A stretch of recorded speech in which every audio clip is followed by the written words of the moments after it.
Selamat malam, salam sejahtera. Dalang kehilangan Rm4,5 triliun Malaysia akhirnya didedahkan. Sebelum kita teruskan ulasan malam ini, saya nak Anda pastikan Anda share video ini supaya semua orang tahu kerugian Malaysia Rm4,5 triliun ini bukanlah satu reka-rekaan, tetapi satu bukti yang telah pun disahkan melalui satu penyelidikan melalui Emir Research.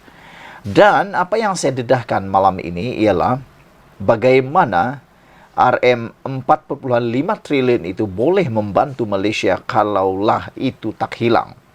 Dan saya nak memberikan Anda faham supaya bila Anda share video ini, orang akan faham betapa besar nilainya 4 triliun itu jika dibandingkan dengan pemahaman dan keadaan semasa Malaysia.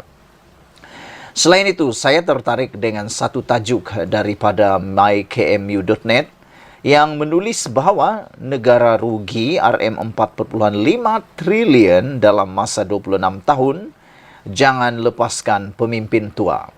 Adakah dalang kepada kehilangan Rm4,5 triliun ini yang dimaksudkan oleh mykmu.net ini dengan tanda petik pemimpin tua ini merujuk kepada seseorang ataupun merujuk kepada sekumpulan orang ataupun merujuk kepada hanya andaian semata-mata oleh penulis?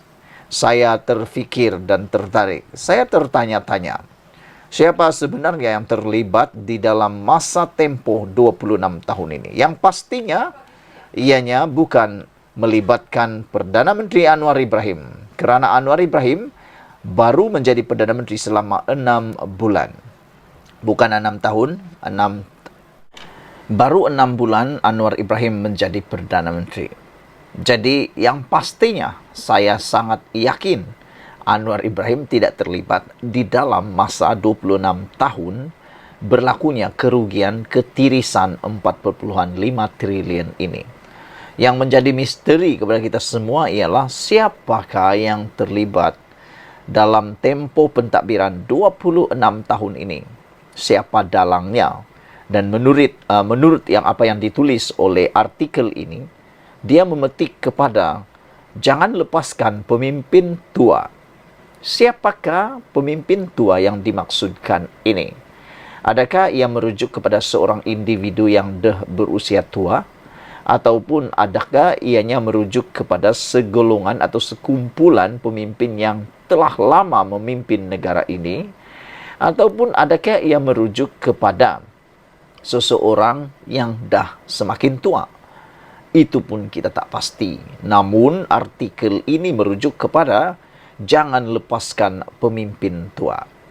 Saudara-saudara yang saya hormati, apa yang berlaku kepada negara kita kalau kita dapat semula 4,5 triliun itu? Itulah yang saya akan bentangkan kepada Anda. Itulah yang saya akan ulas kepada Anda semua. Bayangkan saudara-saudara sekalian, negara kita kalau dapat mendapat semula 4,5 triliun itu, ini bermaksud negara kita dapat membayar hutang Malaysia.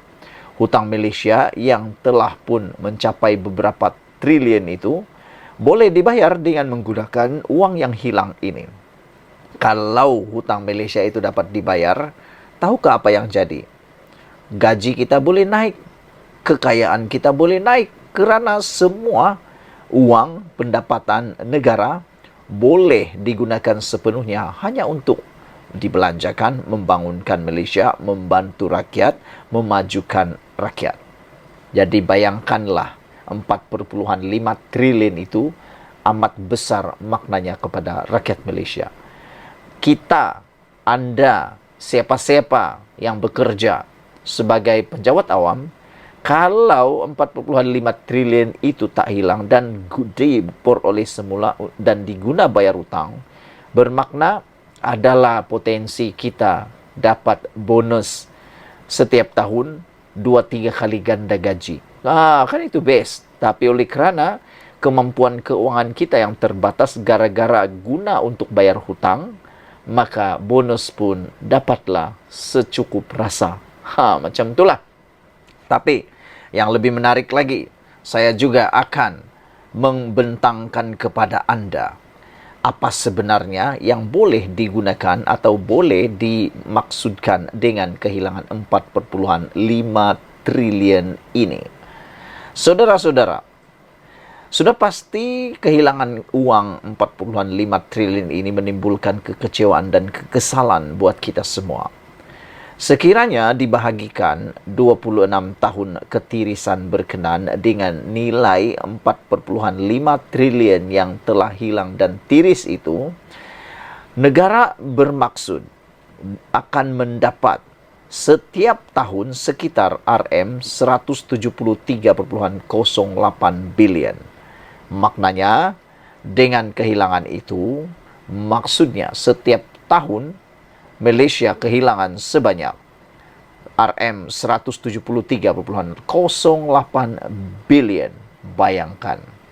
Bayangkan dengan harga hartanah yang melonjak hingga RM 433.430 pada suku pertama tahun 2022. Jumlah RM 173,08 bilion itu sebenarnya boleh digunakan oleh kerajaan untuk membina 399.423 buah rumah dalam masa setahun kepada mereka yang kurang berkemampuan. Wah, hebat kan? Bayangkanlah, itu sepatutnya kita boleh peroleh. Itu belum lagi dibandingkan dengan harga hartanah yang terdahulu, yang jauh lebih murah berbanding suku tahun 2022.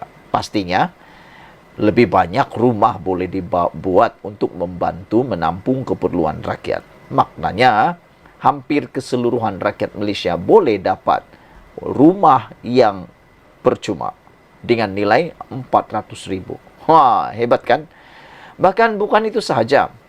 Dalam aspek pendidikan juga tidak terkecuali.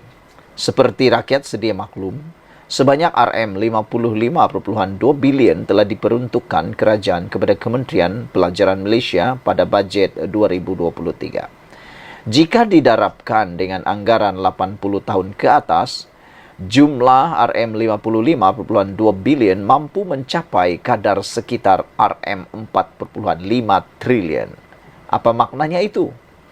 Kerugian RM 4,5 triliun itu hakikatnya bersamaan dengan kehilangan peruntukan pendidikan tersebut bagi jumlah sebanyak 80 tahun ke atas. Tambah memedihkan, ketirisan berkenaan berlaku dalam tempoh yang cukup singkat, yaitu dalam masa 26 tahun. Bayangkan jika kehilangan itu tidak berlaku.